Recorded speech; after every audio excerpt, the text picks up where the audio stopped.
Okay. How you doing after that? That was like the coolest entrance of the morning, to be I honest. don't know what to say. I don't know what to say. Mic It's drop. my credibility has shot up clearly. 100%. Well, welcome back to the show. I'm very excited about this X to Z segment. And today we're talking about something that both of us have been thinking and writing about, which is retaining Gen Z. But I want to start with the ultimate question, which Yeah. is why should we care about retaining Gen Z? What do you think? Why should we care? Well, because I think that organizations want to be seen to treat their people well. I think that Gen Z are a very, very open generation. They share information, they share their thoughts. If they have a bad experience with an organization, they let you know. They let their 100,000 followers or however many you've got, Danielle, know.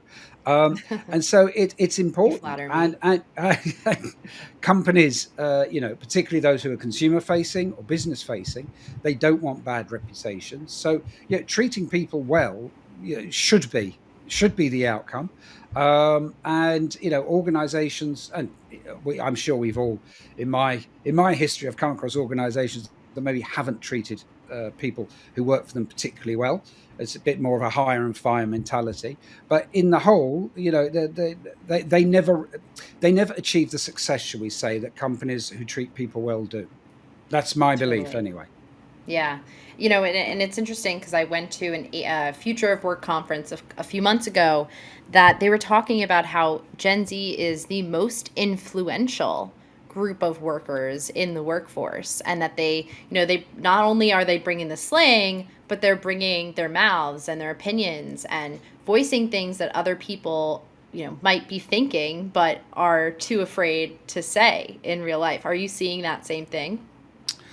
I suppose so. Maybe a bit too much. I mean, I don't want to start off on a generational thing, but you need to know your place. You need to earn your spurs at work. Mm. But and I didn't mean that in a horrible way. I'm sorry if anybody took offence. But the Oh, don't yeah, I apologize mean, here. you We're all need about to. the jab. It's true, actually. It's true. You can't really come in and say this is rubbish, this is awful. You're treating people badly. I mean, there needs to be some rationale behind it. There needs to be some experience behind it. And whilst yes, my experience and from what I know, I see, I read, and I know a lot of Gen Z people, yeah, they're very open. If they're not happy with something, you're going to know about it straight away. And I can think back, to the workplace where you are completely peed off with your manager or something, but you don't show it. You grit your teeth. You carry on. That's the manager. Whereas now it's going to be, look, I'm not comfortable with the way you spoke to me. I don't think you explained that to me very well. I couldn't quite grasp it. Mm. I think people are a bit more, I suppose, concerned with how they're treated. And this is important. You wrote a piece yesterday, which is something I Yeah. was going to bring in today, but you've done it already. Which is about the I suppose the workplace and the relationship with the workplace. So if you go back to, I suppose, late boomers, early Gen X, you did a job, you worked your way up because that was the way you got on the ladder. That was the way your salary went up. You then got some money together to put a deposit down for an apartment or a house. You probably met someone. You formed a relationship, and work was almost central to that because that was the platform that kind of gave you that lift Hmm. off to a home, a family, and those kind of things. But we've taken that away effectively. Gen Z aren't really, unless it comes from family, aren't really going to be able to take that step purely from being at work. And so if you take away that career and life structure that possibly people used to get from working for a company from 10, 15, 20 years plus, if you take all that away, then what are you replacing it with? And Right. it's got to What's be the incentive? experience, because if there's no experience and people don't feel they're learning and they don't feel they're moving ahead, then what are they doing there? Totally. And to your point, like, what's the incentive, right? And like, I say this a lot that when you're talking about retention of any group, not just Gen Z, it's all about incentives, right? What are you providing them that they can't get at the next company? And one of the things that I've noticed a lot when the conversation comes up about, oh, Gen Z is lazy and entitled, like these things come up a lot, Mm. especially in the media. But what I've noticed is that often the same people who are making these remarks don't have Gen Z kids. Or if they do have Gen Z kids, they're not connected to them. They don't understand them. They don't have real honest conversations with them. And I think that the only way and the best way forward to retain Gen Z is to notice that unconscious bias, right? To Mm. notice that you do have blind spots, and like with any group, right? And to build empathy and understanding for that generation's collective experiences. And I was sharing this in my post yesterday about how millennials started out in a bad position to buy homes, and it's only gotten worse. But for Gen Z, home prices have soared 50% in just the last 5 years. So essentially, if you didn't buy a home pre-pandemic, like good luck, And I think it's different for boomers, right? So 72% of boomers said it was a good time to buy in 1985, and now 12% feel the same. 12% of current, potential home buyers. So, I always say that when you notice yourself saying these things or making generalizations, you have to realize that you're dealing with an entirely different generation that grew up with different incentives and maybe a lack thereof, Mm. and that we have to educate ourselves if we're judging any sort of group, right in that general context. Yeah. I'd be curious, like, to hear from you. What are maybe some strategies to help leaders, focus on that retention piece for Gen Z, given that they haven't dealt with this maybe style of management before, or style of self leadership on the part of the younger workforce. What do you say to them? Like, if they're dealing with this for the first time? What, a manager? Well, I Yeah. think I suppose there's two sides to this really, and I'm using some hot off the press research from my friends at Oh. Cord, who are a messaging platform for between candidates and recruiters, making hiring better and all that. And they've just done something with about 1,200 Gen Z, looking at why they want to change jobs and what they're looking for in the next job. Um, and it's interesting that I suppose the biggest three or four were just a desire for change. So, reason for looking is, I'm pretty much done here. I've done what Mm. I can do. I'm not moving forward anywhere. I'm not learning anything. Salary is important, although interestingly, a lot of the research I've seen around particularly Gen Z, in terms of engagement, in terms of retention in the marketplace, salary is often not as important. But with this one, it is career A lot of them are advancement. still living at home. Yeah, yeah, or flat sharing, and in a way that they know they can afford. Career advancement, and lack of challenging and stimulating work. Now, I suppose if you go back to an older generation, they'd say perfect. But who wants work that's challenging and stimulating? It's just something we do from 9 to 5, so we can then go and have a life. So it's kind of, that is something, I think, if you take away the progression, then you've got to I suppose replace it with something. Yeah, you And got you so got a much more educated workforce nowadays. So yeah, we want that exactly. challenge. And they want that growth, and all the conversations about skills based hiring and people working on their skills and developing their skills, and they want the access to that. They want to be supported in that. So what they're looking for are some form of career growth, opportunity to develop their skills, um, positive. It's interesting, a positive work environment and culture that comes up quite a lot in the research I Hmm. see.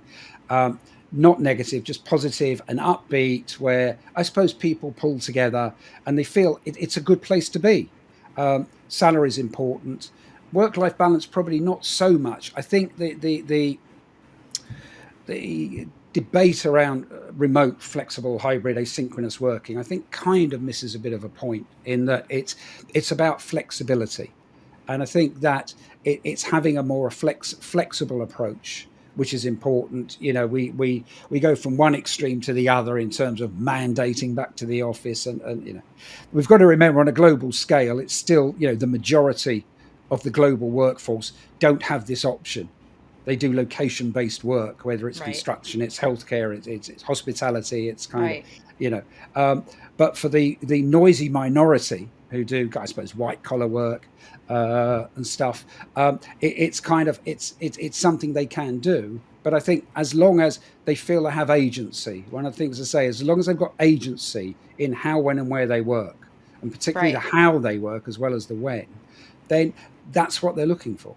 Yeah, it's a good point that you bring up because I think we do leave out that sort of like blue collar, on the job group of workers that does, a lot of them are Gen Z, right? It's Mm, comprised of this generation because who works at the coffee shop, right? Usually it's going to be someone who's like 30 and younger. yeah. And I think that's a good point that you bring up, and it's something that we kind of overlook is the flexibility is really the thing that people are after. And it came up a lot in the early days talking about, return to office or the prospect of it, that people just want flexibility. They want the ability to know, just like summer Fridays, oh, Mm, I can take some time to drop off my kids or to go to a doctor's appointment or to spend some extra time with my family or traveling or whatever I need to do at the end of the week. And therefore they prioritize their work and they get it done in those 4.5 or 4 days. So I think that's a good point that you bring up. I also want to add, from an earlier edition of my newsletter that I dropped last week, I shared a little bit more about Simone Biles and why we've seen her rise, from a few years ago to now. What she's been doing, focusing on her mental health. She was supported by a really strong support system, including her family and her coaches. But I revealed the 3-step process to unlocking the biles in Gen Z, which might sound a little queasy, but I promise it is some good content. And the 3-step process is the first one is encouraging open communication, right? And to your point, proactively asking what our goals are, what might be getting in the way of pursuing those goals, how can you help remove the roadblocks, the bi-directional feedback, creating the conversation, some of the things we talked about earlier this morning. The second step is empathetic leadership, right? Like making sure that you are listening to what people need and you are staying flexible. And the third one, emphasizing choice, right? It's a choice to show up to work. It's a choice to show up with great intentions and working hard and wanting to learn more, to your point earlier. And just emphasizing that choice is mm. something that's often overlooked. But I wanted to wrap it up with, I guess, a final question to you is, what do you feel like people need to know more about Gen Z, or just need to focus on a little bit more? What's something you've learned? Um, I think that what do people need to understand more? I think that from an older age group, all you hear about is entitlement, and they want things all their own way, and or they're on their devices all the time. They're not listening, not paying attention. I think that it needs to be, I suppose, a bit more understanding, a bit more open. It's we've got this multi-generational workforce which will continue because very few people I know who are heading into retirement phase ever intend to retire. So that's going to make it, True. a very different kind of workforce. Um, and I think it's this mutual respect thing. It's just kind of not feeling in any way different, superior, or I had to go through years of being an apprentice, and they come in and do all this stuff straight away. It's a totally different mindset that needs to Love be it. adopted. Love it. All right. Well, thanks for joining us again, Mervyn, and we'll see you back here again. Thanks for having me.